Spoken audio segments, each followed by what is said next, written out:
नमस्कार। आज हम देखेंगे दुनिया के नक्शे में कैस्पियन सागर को। ये कैस्पियन झील है यहाँ पे, जैसा कि आप देख सकते हैं। और विभिन्न एग्जाम में आपसे पूछ लिया जाता है कि कैस्पियन सागर से किस किस देश की सीमा लगती है और कैस्पियन सागर में कौन कौन सी नदी गिरती है। तो शाम का समय था, मैं कैस्पियन सागर के किनारे टहल रहा था, किसी की यादों में खोया हुआ चल रहा था। चलते चलते मैं थक गया तो मैं कैस्पियन सागर के किनारे रुक गया। रुकते ही मुझे 5 करैत सांप दिखाई देते हैं कैस्पियन सागर के किनारे।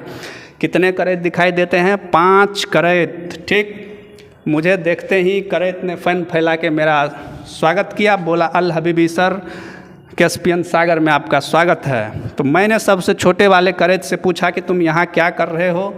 तो सबसे छोटे वाले करैत ने कहा कि मैं कैस्पियन सागर के बाउंड्री को टच कर रहा हूँ, कैस्पियन सागर की लहरों को टच कर रहा हूँ।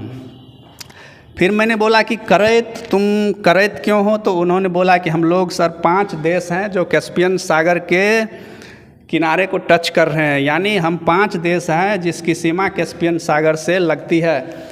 फिर मैंने पूछा कि तुम 5 कौन कौन हो? तो करैत ने बोला के से कजाकिस्तान, आर से रसिया, ए से अजरबैजान, आई से ईरान और टी से तुर्कमेनिस्तान।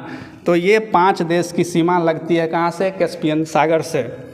फिर मैंने छोटे वाले करैत से पूछा कि और कुछ बताओ मुझे कैस्पियन सागर के बारे में। तो छोटे वाला करैत कहता है पीछे तो देखो सर, पीछे तो देखो। मैं पीछे देखा, मुझे कुछ नहीं नज़र आया।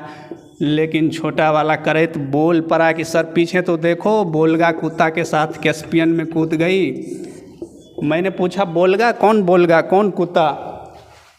तो छोटे वाले करैत ने कहा कि देखिए सर, बोलगा बोले तो बोलगा नदी है और कुत्ता में भी 4 नदी है। के से कुरा नदी, यू से यूराल नदी, टी से टरेक नदी, ए से अनेस नदी। यानी ये 5 नदी कहाँ गिरती है? कैस्पियन में। और इस 5 देश की बाउंड्री भी लगती है किससे? कैस्पियन सागर से। करैत कजाकिस्तान, रसिया, अजरबैजान, ईरान और तुर्कमेनिस्तान। तो इस तरह से हम कैस्पियन सागर से लगने वाले देशों की सीमा और कैस्पियन सागर में गिरने वाली नदियों को याद रखेंगे।